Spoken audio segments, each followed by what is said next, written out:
Okay, greetings everyone. Welcome to my channel. This is Gerard, Black in the Philippines with the truth.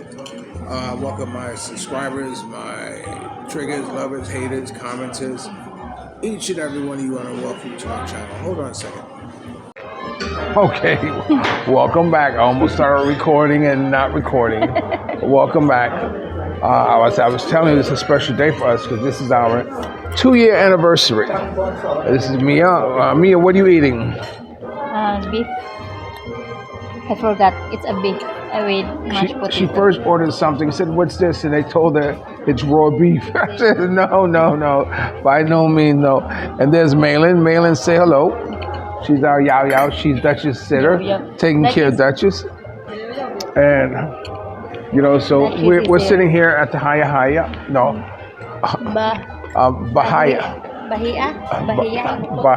It's Bahia. What? Bahia. This is Bahia. This is a friend of Salty's, a foreign of ours. We've been here once before. And so we decided to celebrate our anniversary here. I'm sorry you couldn't make it. I'm sure you got the invitation. But if you didn't, we know your blessings are with us.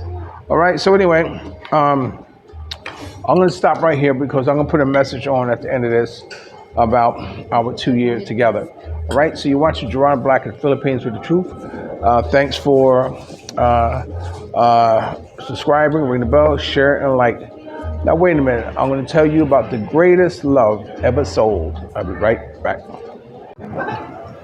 Okay, I want you to sit back, relax, get a glass of wine, because I'm going to tell you about the greatest love ever sold.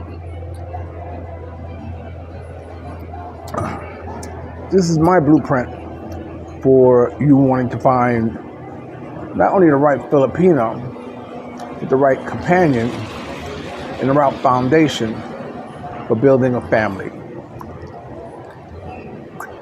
Well, when I first came to the Philippines, of course, I'm not going to go too far back, but I was happy to get involved with the Filipina because not only that, I was happy to have my emotions and feelings again dealing with the opposite sex. And it went quite well till I found out she was married and then couldn't break up, found it's illegal to live with someone in the Philippines who's married, that you can go to jail. So I broke that up. And so that left me free, to play the field. That left me free to experience what any man would want to experience in the Philippines. And that's how many Filipino girls, he can go through. But that got old. And I know this wasn't what I wanted to continue on doing. I knew I wanted to find one girl, one woman, and who I could be monogamous to, and who would be monogamous to me. And that's one thing about Filipinas, you run into a lot of Filipinas who at 30 may only have like 2 or 3 partners, or just one, and that's the father of the child. So they are very loyal to a fault. So, but I had to decide on what it was what I wanted. I decided that I wanted to have a Filipina who could have no more than 2 children, and neither one of them over the age of 10. And of course, she was not married. She had to be willing to get married, and then once married, she had to be willing to have a baby. And my commitment to her was that I would take care of you. So whenever I met a Filipina or met someone, I always asked them, are you married? Do you have a boyfriend? Do you have children? Would you ever get married again, or would you ever have children? I mean, the fact that some of them didn't answer it, that didn't disqualify them for having a good time with them. It just made me realize that they weren't wifey material, and that I knew I had to keep looking for someone to make wifey material. Now, I always spoke about the importance of finding someone who's on the job, but this is when the pandemic started. The pandemic started, and I picked up a girl who thought I was Filipino because I said "my buta," and it was raining, so I gave a ride. And we ended up having an affair, relationship, or whatever. But she didn't fit the criteria either because, she was married and she had, 2 children, and one was over the age of 10 and the other one was under 10, but that wasn't what I was looking for. So I always talked about the best place to find girls is on the job. And that's what because on the job, you know where they are. So every day you can go by and you can chisel. And I'm laughing because I know there's one blogger, if he sees this, he's going to say, his watch is loose again. How did he fix his watch? Well, this is a gift that my wife bought me, and I haven't had a chance to adjust it. So anyway, that's my philosophy of finding a girl. I don't go for the chat rooms or anything like that. So I was at a place called a Red Table, and it was like my second time there, third time there, whatever, and I saw Mia. So of course I pulled out my application and said, "Are you married?" She said, "No." "Do you have a boyfriend?" "No." "Do you have 2 children?" "Do you have children?" "Yes." "How old?" 2. "How old are they?" One was 9 and one was like 7 or something like this, or whatever, under the age of 10. And so I said, "Okay, check. I asked her, "Do you want to get married?" She said, "Yes." I said, "Do you ever want to have children again?" She said, "Yes." So everything matched. Everything was just perfect, at least on the application part. By this time, I was, I knew what type of woman I was looking for, physically speaking, and I knew the other girl, was a waste of my time, and so I broke it off and I chose Mia. So I told Mia when I first met her, I told you I used to take her home. I didn't want to meet the kids at first like this. I used to take her home. The first time I took her home, I said, "Which way to go?" She said, "Follow the dog." because the dog would turn down the road. I'd turn down the road, and sure enough, that's where she lived at. And it was, I have to say, thinking back, that could very well have been one of the saddest environments to live in as a Filipino. Having 2 children. Mia and us boys, they were happy. They may not have ate every day, but they were happy. So anyway, so I told Mia that if we are still dating so many months down the road and we get along good, then I'll let you move in. And she did. We did. Although she stopped drinking, it was fun when she drank in the beginning. I like picking her little ass up off the floor. And she had stopped. So that's one of the things I kind of miss about her. but anyway, so what happened was that I let her move in. And our boys moved in. And everything got along fine. It was good. We had to transfer Mia, the boys from her school or whatever. In fact, she couldn't enroll her kids in school because she had overdue books that she had to pay for in order for them to get into school. So, of course, I took care of that bill, and the kids were able to enroll in school and what have you. And it wasn't until, I told Mia that, okay, if we are together for a year, I said, then we'll talk about getting married. And that's what we did. It went through. Now, granted, I went through, who's on your cell phone, who are you texting, who's calling you, hey, like this. Believe you me, when I said I went through that, I went through it. You know, I heard about, she told me about horrible stories about the two other foreigners she had. One wouldn't let a kid sleep in the house, have him sleeping outside, and the other one was just horrible to her. So, you know, so she really had a bad taste in the mouth for foreigners. You know, those kind of foreigners. And so, with me, it was like no problem. You know, my phone is open, or whatever you want to look at it, whatever you want to do. You know, she had problems with my having so many girls, but I said, I'm sorry, you know, I have a lot of girlfriends. I have girlfriends, you know, who I love, they love me, I love to chat to, they say hello and what have you. But over the period of time, after always calling me on something and find out it wasn't what she thought it was, that behavior ceased.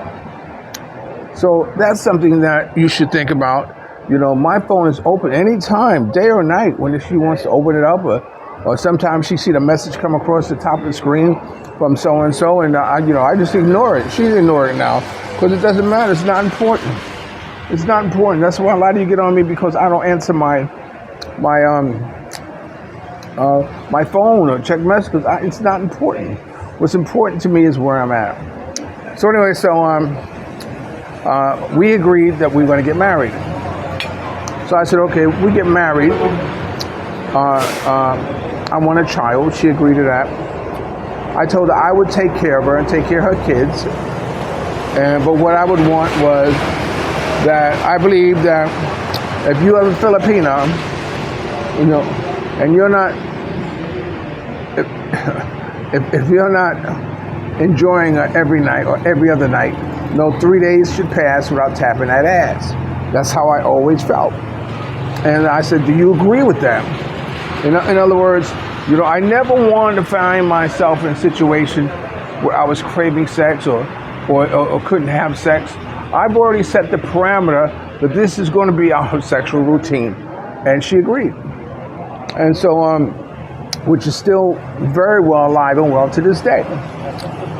So we decided to get married, and we got married and everything. And as soon as we got married, I decided to stop, you know, jumping off, because I was a master jumping off. Because now it's time to, you know, lay the pipe down and lay the seed down and have a baby. So a few months passed and she wasn't pregnant. And so I said, well, what's wrong with you? She said, well, what's wrong with you? I said, nothing's wrong with me. Well, she said, nothing's wrong with you. I said, something's wrong somewhere around. We've been here doing this like about 4 months, 5 months, and nothing happened. Something's going on. So, of course, my mind starts thinking about all the horror stories that you hear about Filipinas, you know, taking medicine not to get pregnant, or her not really wanting to get pregnant. And I'm thinking, boy, am I being taken advantage of? But am I being conned? You know, is this what the dealio is? But sure enough, she got pregnant. And it's a wonderful thing, you know, that she got pregnant, because as a result, we have Dexys. So here we are at my 2-year anniversary. You know, and I told her that if we were together after 2 years, now, you know, I know back in December, I needed a car, and I just knew I wasn't going to buy no more new cars. I just told her, no more new car. We got to do what we can to get a new car. And, you know, God looks after babies and fools, and I got a new car. You know, everything was happening to me, or what went on with me were conscious decisions on my part. That's why I have no regrets. So I told me if we were together after 2 years, I said we would start putting money aside, and she had a baby, and of course she did, for to buy land and build them a house. So we're at this now. We're at this phase. Now I'm going through this long story here to tell you about the greatest love ever sold, and the blueprint for a relationship is because everything was laid out. I knew what it was I wanted. I knew what I expected from her. Hey, you know, I knew what I had to contend with, you know, to get her to trust me. You know, I'm not saying she trusts me now. I ain't never had a woman to trust me, but I know she's, you know, she, in a way, you know, she shows me that she trusts me. She cares about me. And that's the beautiful thing. When I say that if you come to the Philippines, don't come here looking for love. Come here looking for companionship. And if love develops, then that's a wonderful thing. That's a beautiful thing. And that's what happens with us because she shows me that she loves me. And I made that commitment to her to take care of her and her kids. And she's a wonderful mother. I can't take that away from her. So here at my 2-year anniversary, I want to tell her that I am so happy she's in my life. I am so happy she still can't work the remote control on the TV, among other things. But that's all good. She don't need to know as much as I know. And what she doesn't know, I'm willing and have the patience to teach her. So maybe next year or whatever, I'll probably be telling you about us, looking for land to buy. Because, everything's happening for a reason. Okay, I'm going to pause right here and let me see if I can get Mia on the end of this. Let's say a little something, all right? So thanks for watching. Don't forget to subscribe, ring the bell, share, and like. And this was the greatest love ever sold. I'll be right back. Okay, I'm right here with the lady of the hour. Blueberry to caramel, ma'am, no? Blueberry and caramel. Mango and caramel. With the lady of the hour, the Mrs. McLeod. Hello, how are you? I'm good. And the byproduct, Duchess. So, 2 years, huh? Yeah. What were some of the things that you had to feel that you had to overcome to be with me? What is that? What are some of the things that you would like to change but cannot change? That might be the best way of saying it. What?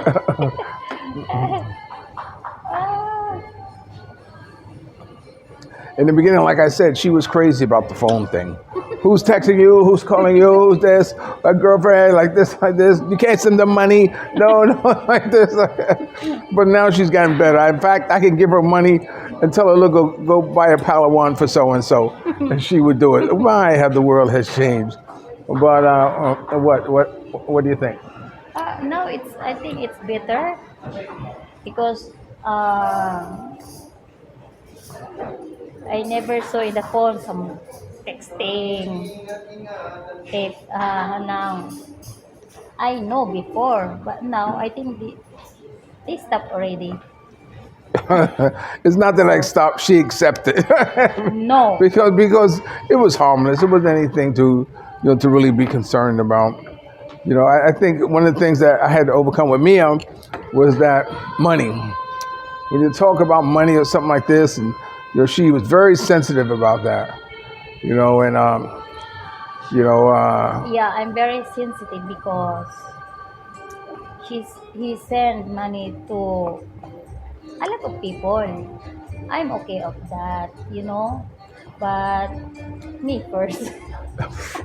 She started taking my Me coins first. because I won't give them to the kids in the street. Said, no, me first. I said, that's bad. You don't want me to help your people? No, help me first. So I don't have problem if I have my own. You can give. She has her own. So, My head is hurt if my head is crazy if I don't have money. she won't ask me for money, but she'll ask the housekeeper for money. I'm paying the housekeeper. How can you ask him for money? I don't want to have to ask you. You have no problem. I don't see you have a problem asking me. Well, anyway, okay, so I want to stop right here. I told you the story how we met, and I told her that this is 2 years. What did I tell you I was going to do if we hit 2 years? Yeah. What did I tell you I was going to do after we hit 2 years? We're planning to buy land. That's right. That's good because we always rent. If you compute how many years rental to 22.5, that's very there's a lot of money, no? So That's right. That's even right. a little land only, then we have own house. We can save. So you see, she knows the plan. You know, she's sticking to it, right? Mm. And okay, so I'm gonna stop right here. I've already said goodbye. Is there anything you want to say? Happy anniversary and thank you for watching Gerard Black in the Philippines with the truth. Okay, thank you. And Malin, come over here. Come over here. Don't keep your sad, look so sad over here. She's sitting over here looking so sad. Sad. Come here. This is Malin. Our Yao Yao. She's looking. Yeah. She's looking so sad. You know, she takes care of Duchess for it, and she does a terrific job for it. And say, Malin, thank you. Thank you for doing everything what you do for me and my family and watching them. I really, really appreciate you. Okay, so with that being said, can we throw them all a kiss? Peace.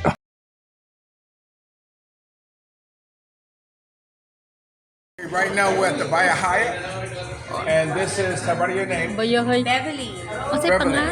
Bahia. Bahay? How do you say it? Bahia. Bahia. Tell everyone where it's located. It is located on second floor in a North Point, second floor in that side. Okay, and tell us the owner's name. He's out there. He has a business meeting. What's his name? Sir Johan and Sir Clement. Okay. Okay. Tell us what kind of food they serve. We serve Western and Filipino dishes as well. Yes. And I had what? You have now the Black Angus. The black Angus. So if you see black stuff in my teeth, that's what it is. Black cow. Yes, and you want it medium rare with potato wedges and then bordelaces. And how was the Black Angus for you? It was very, very good. Very tender. I couldn't stop eating it. This was a restaurant that I discovered where Sir Salty. Remember Salty? Yes. It was Salty, my Australian friend, who came and invited us with his family, and we ate here. And so, of course, this is our anniversary, our 2-year anniversary. Don't we get a bottle of wine or something? Yes, last time when you're here. No, for our Or anniversary. no? Yes, you have. No, I'm talking about for free on the house. For the free? On the house, yeah. Okay. Maybe next time. Okay. Okay. Never mind that. Or you're in the Philippines. Wow. Okay. Okay. You have a Facebook. Tell everybody your Facebook so they can Yes, find you. you can reach us through our Facebook page at Bahia Dumagate. Okay. And wait. And spell it. Spell the name. Bahia, it's a Bahia, Bahia Dumagate. Okay, is there a phone number? I called you on the phone. Do you know the phone Yes, number? yes. Because it's good to make reservations when you come here. Yes, Because this is you a very upscale type of restaurant, I have you to know. So you can reach us also through our phone number at 0962-69-65033. Now, the next time you at a place where you eat, ask your waitress what the phone number is. Thank you very much. Thank you very Thank much, you sir. very much. And excellent. Now we just need the bill. Yes, thank you very much. Okay, thank you.